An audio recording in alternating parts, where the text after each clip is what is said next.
good evening and welcome back. So, Wu flew, UK seeing second wave, says Boris Johnson, which was entirely predictable once we had lockdown in the first place, especially since we've seen other countries coming out of it and how Sweden, comparatively, has not been affected secondarily. And that was, of course, their reasons for not going into a lockdown in the first place. The idea is that, as Boris Johnson initially said, let's go for herd immunity. It's like, yes, this is not that deadly, so let it run its course. We will help our people as much as possible. And in that time, obviously, some people will die. And thankfully, this virus is not like the Black Death, the plague, or the Spanish flu. It's not like that at all. It mainly takes out people who are already beyond the average life expectancy. You've got the average comorbidities is 2.8, so it's older people who are expected to die soon. That's not to say that their lives aren't valuable, because of course they are, but it is to say that this isn't nearly as severe as it could be. Did we know this straight away? No. In which case, first lockdown, you go in because you might be thinking, this is absolutely dreadful, we're all going to die. Okay. Then we realised that wasn't the case, because thankfully we have a case study like Sweden that looked at a different model than what the rest of the world seems to have done, and thought, actually, this isn't going to be such a problem. Let's not trust the model made by the guy who was well known to fabricate data and blow things well out of proportion. Instead, let's go with somebody who's actually reliable instead of reliably unreliable. And now, of course, we have that comparison and know that in retrospect, Sweden did the right thing. Did we know that going into it? No, of course not. Would the more conservative models of saying, each to their own, you've got to take care of yourself and those around you and only you know what is best for you, would that have led to the right conclusion? Yes. Would that always be the case? I would argue yes. Instead of course, top-down control from just a government stating exactly what you can and can't do without understanding your particular circumstance.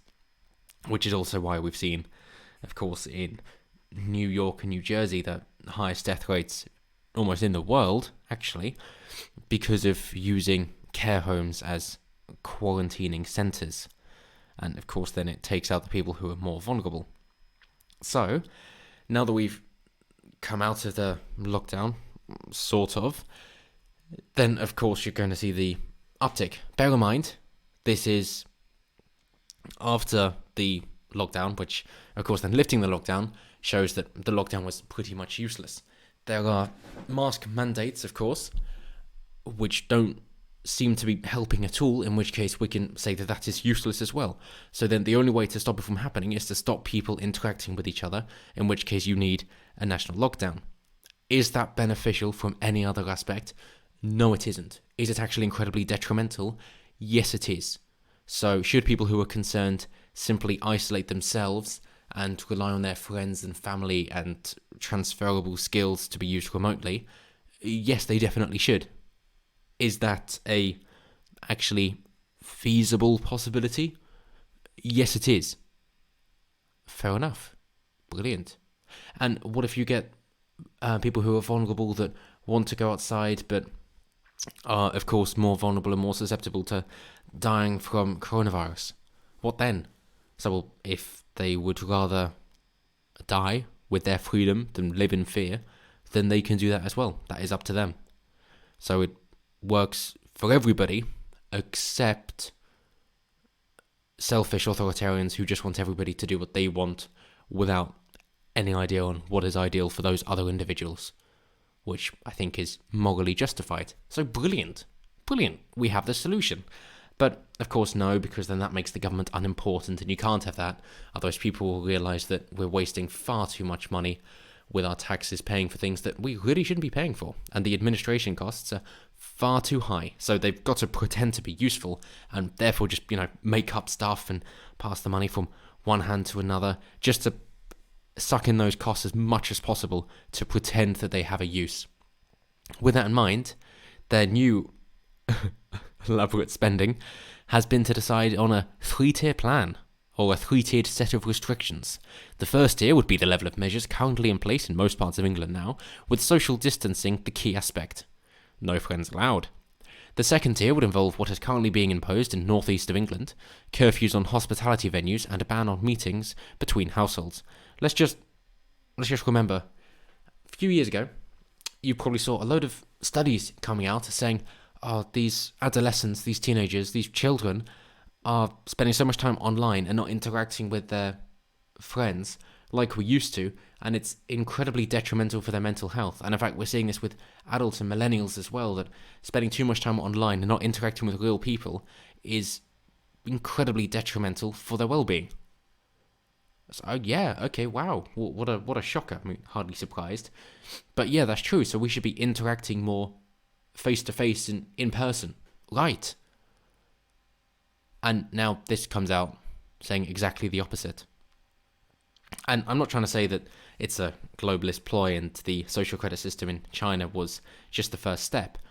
But there are definitely similarities to say you've got to do what we say, otherwise you can't use public transport, you can't travel to certain areas, and then you can't even leave your house.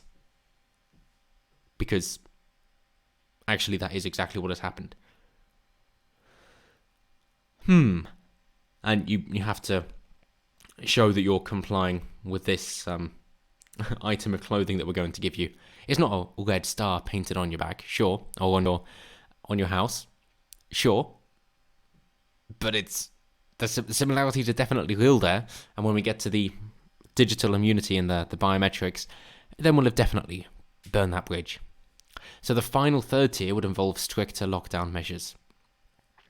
If this plan is put into action, Tier 2 restrictions are expected to be imposed on a region-by-region basis, but it is thought likely that they could eventually cover almost all of the UK. Good luck if you work in hospitality. Good luck having a good time. It ain't going to happen. London Mayor Sadiq Khan said it was increasingly likely that the 9 million people in the capital will need to follow areas such as the northeast of England and come under additional measures. Good luck enforcing that, especially when you can only do it on white people, otherwise you're racist, that then you can't interact with the majority of people there. Good luck. And, of course, he's cancelled the New Year's Eve fireworks for that same reason. Thanks, Sadiq Khan. An account of a meeting in which the three-tier measures were discussed has been shared with the BBC. It explained the government's shielding policy was also being actively reviewed, and a decision could come soon on further measures to protect the vulnerable. You don't need to. Just say, you're feeling vulnerable, stay indoors. Or just stay away from people. Just go to parks at off-peak times. Straightforward. There you go. If you do have these illnesses and you need to be in a constant clean room, then that's your life, unfortunately. But we can't make the world a clean room. There are going to be other things. So you're just going to have to live with it. Unfortunately. Like Lyme disease, for example. You're not going to eradicate that, but if you go in long grass and there are ticks there, there's a definite probability you will contract Lyme disease. That's not going to be stopped. That's just down to your personal actions to not wander off into the wilderness like that. That's down to you. Not down to the rest of the world to make sure every single blade of grass in the world is cut down to just a few inches. It's not feasible. With the virus expected to be more severe over the winter, officials are looking at bringing in measures that could last until the spring. Again, entirely unnecessary. And we'll look at Laura Kuenssberg. Never. So here we have the cases, which don't really mean anything. It's mainly just the deaths, in which case we can scroll down and down and down and down and down and down and down and down and find the total deaths, which is ridiculous because, oh my god, these total deaths keep increasing. No way. You mean there's an illness that people can die whilst having contracted, which is endemic, and that it's never going to go away, just like we live with other coronaviruses, and this number keeps increasing, as in it's a cumulative figure, then yeah, that's what it does. So this number of total deaths, 41,732, can never be lower than 41,732. Same as the total confirmed cases, if it's cumulative. So how about a little third column here, total confirmed recoveries. Wouldn't that be a good little slot there? But of course they can't have that. And bear in mind, anybody who has died while having symptoms for COVID counts as one of these deaths. There will be a few cases that have been confirmed, even though people have not had it, but the vast majority would be people who have it that have not been confirmed. So the deaths are overhyped and the cases are underhyped, put simply. So it's not as easy as just putting the 40,000 into 380,000, unfortunately. But moving on to the other developments, a rapid test can accurately diagnose a coronavirus infection within 90 minutes without needing a specialist laboratory, science say. Really irrelevant. Personal protective equipment will be free for care homes until next March. Oh, yay. More things for us to pay for as part of a government coronavirus plan for NHS England this winter. The R number, which measures how quickly the virus is spreading, has risen to between 1.1 and 1.4 from between 1.0 and 1.2 last week. The government said it means on average 10 infected people will infect between 11 and 14 people, so the epidemic is growing. Right, so the masks don't work.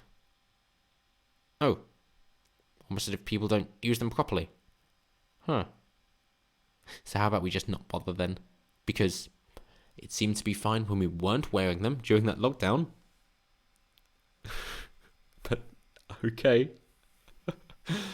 British retail sales have continued to increase for the fourth consecutive month, boosted by spending on household goods and DIY, according to official figures. And just one other thing to mention on the previous point, that they might be saying, well, no, the masks do definitely help. It's just you got an increase in cases because of an increase in testing. So, oh. In that case, you're saying the masks do help, but it's just the increase in testing. So there aren't actually more cases than there used to be, it's just the testing. So yeah, that's it. So why do we need greater lockdown measures? Yeah, you can't have it both ways, I'm afraid. As I said earlier, London New Year's Eve firework display will not be taking place this year. Mayor of London, Sadiq Khan, told LBC, and Northern Ireland's health minister has described 3 Van Morrison songs protesting against coronavirus lockdowns as dangerous. I wonder what Milo has to say about that. He wrote the book on dangerous. But as always, let me know what you guys think down below. If you think that it is just too contradictory and convoluted for them to actually string a coherent thought out now, or if you think, no, it actually, there is a concern that some people can die from this virus, in which case none of us can have our own lives until we are absolutely certain that this particular illness has been obliterated. We can keep all the other ones, which are more deadly, but this one, we have to get rid of this one before we can have our lives back to the state at which we did before, if you can even call that having our own lives. Either way, let me know down below. Always intrigued to hear what you guys have to say. And as always, until next time, have a good one.